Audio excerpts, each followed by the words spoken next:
So when I was selling to businesses from waste management through to insurance, through to brick development, I don't know how you develop a brick, but there's a thing called the Brick Development Council, through cash and carry businesses, what struck me was how different they were. Manish talked a little bit about the different segments, SME, mid-cap, large corporate. But there's also differences based on the industry, based on what organisations do. And we take our persona approach to that as well. So let me introduce you to Rohit Mohan. He's the corporate treasurer of an airline.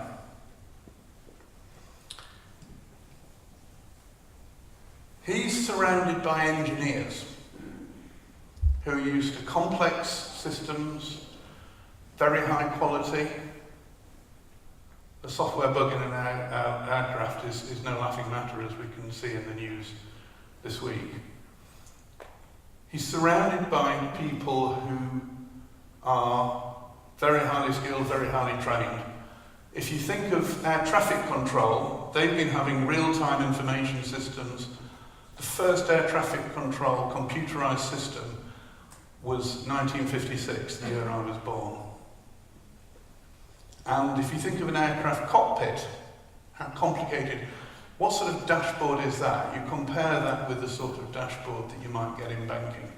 So when he learns that to make a payment it takes 3 days and you can't track it, he can't believe it. So he's used to very fast moving. As an airline, you maybe have 40,000 staff. Most of them you can't even communicate with because they're in the air. Many of them don't work directly for you. You have complicated partnership networks for baggage handling, for ticketing, for timetabling. There's a saying in the airline industry that no flight ever goes to schedule because one misplaced bag, one person smelling alcohol on the breath of a pilot, one phone call can cause huge disruption. So that's Rohit. Contrast with Gregory. Now, Gregory's a very safe pair of hands. He understands as a government official, as the bursar of the department, how he needs to be able to generate reports, standard reports every week, but also ad hoc. When the minister is going to give a speech, he suddenly needs to know how much is being spent on schools in this territory as part of that scheme, but excluding these ones and without that. He's less concerned with the tracking of the payment than the auditability and the labyrinthine entitlements and rules that show that he can demonstrate that he's done his job and can demonstrate that he's above any suspicion of corruption. And this changes his banking needs. So Nima is an SME. She's not a treasurer. She's everything. She puts the bins out. She does the bookkeeping. She does the banking. She also arranges export-import licenses. She does the accountancy. She deputises for the MD when he's not around. She can't understand what all the fuss is. She doesn't really want to do any banking, but she has a lot of import-export trade finance needs. And she has a very different approach. And all of these are based on real people, by the way. One of the people this is based on is my son. And he works for a small importing company in the UK. And he used to say, I don't understand why I have to keep hitting the refresh button on my electronic banking just to find out whether I can release the goods.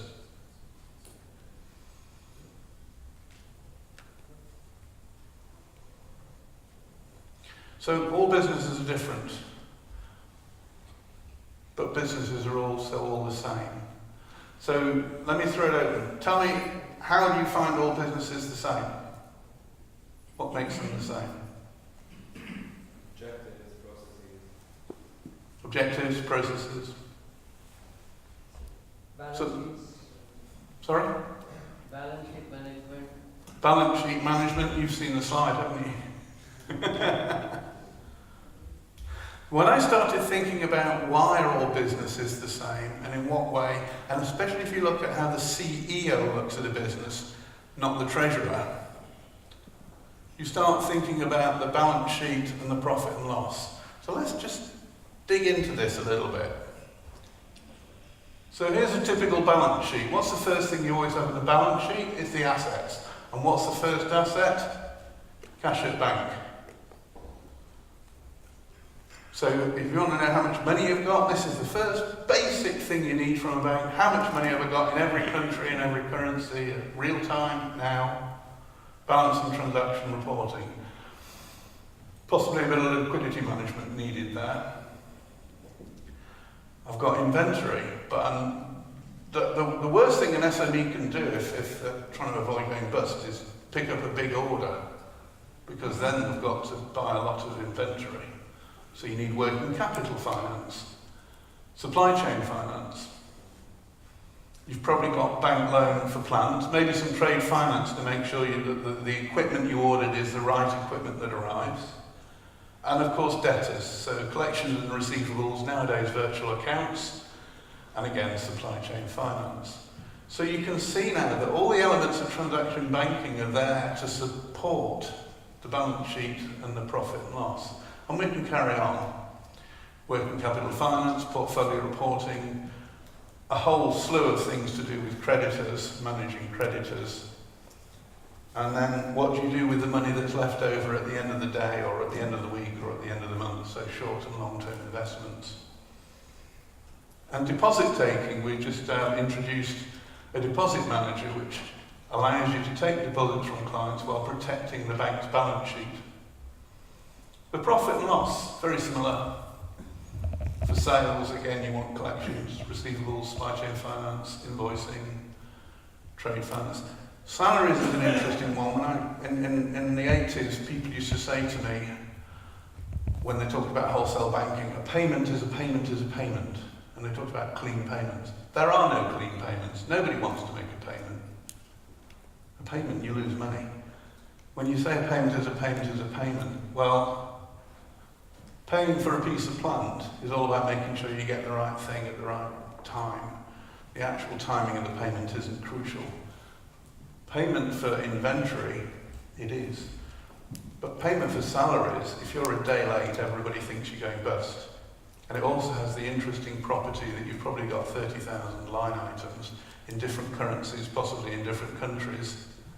And it has the interesting property that the person who authorises the payment can't see the name of the beneficiary. So a payment is not a payment, is not a payment.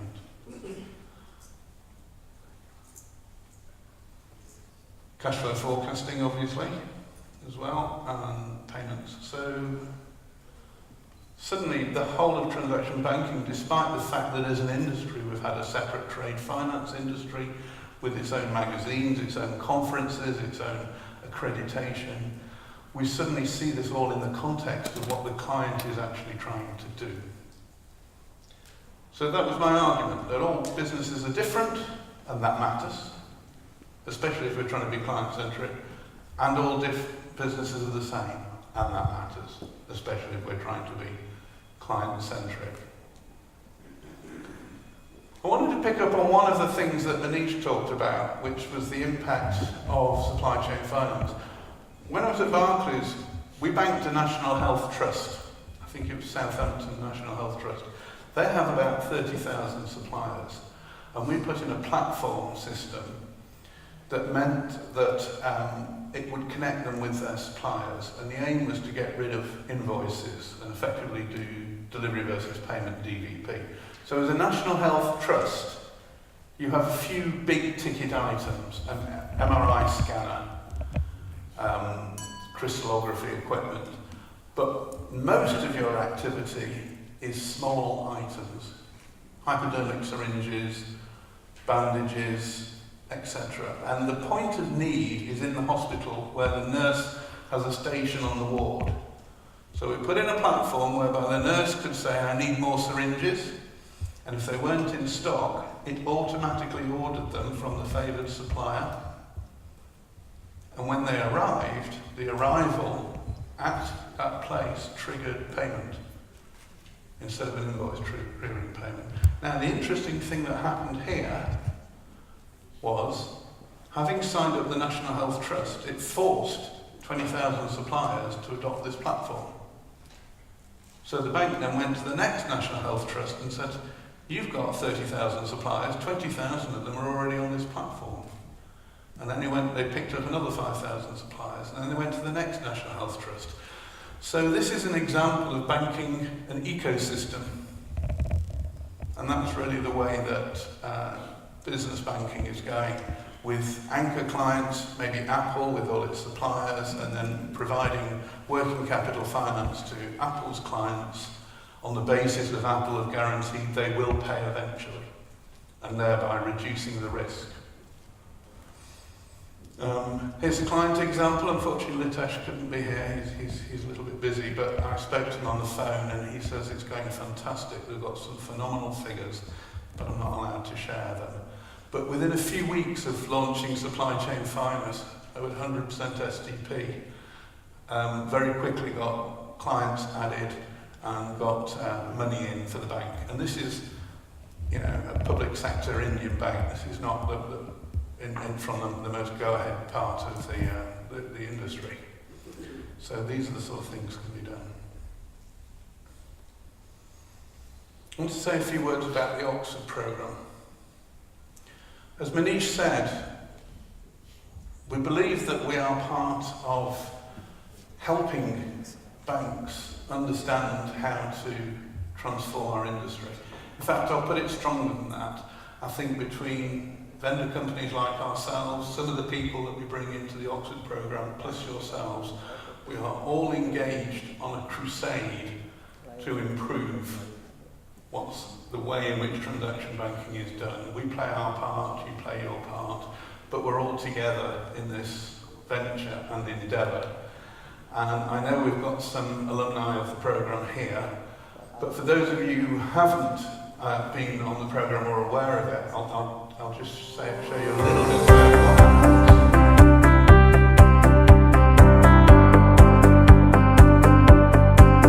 To tremendous acclaim, the IGTB Oxford School of Transaction Banking came to Asia this year for the first time, achieving a 72% Net Promoter Score.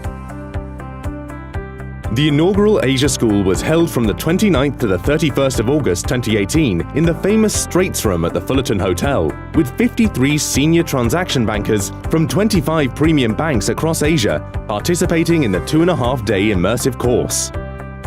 The course followed the same approach as the 3 successful courses held in Oxford, a learning experience that is designed to help transaction banking executives develop a winning strategy and thrive in the complex and fast-moving world of transaction banking.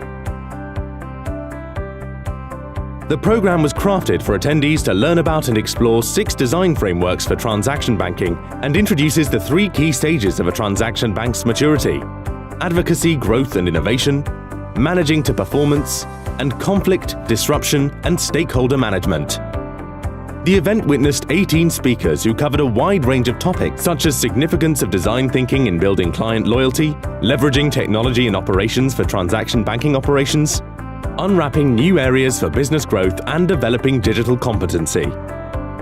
In addition to this, there were group exercises and a critical analysis of case studies which enabled participants to grasp a deep understanding of how other executives have addressed common challenges. Senior bankers, treasurers and others underlined the curriculum with practical lessons and insights, gave their valuable insights to shape the minds of participants. Let's hear what some of the scholars have to say. The thing that strikes me most is actually the relevance. The topics that are covered are extremely relevant and up to date to the industry that we're in right now. I think the most valuable is the framework IABT. It's very useful and I can apply to our own work in our jobs. It's very useful, especially when we are in charge of supply chain financing. It's very complicated, and with this framework I can simplify our work. All the experienced people come on the same platform and then they share and they hear So it's a good reminder for all of us what we have already gone through. And these people are all with experience of 15, 20, 30 years. And they can go back to what they have done right or what they need to do more in the future in their own banks. And so there's a lot of learning from there, which is very valuable.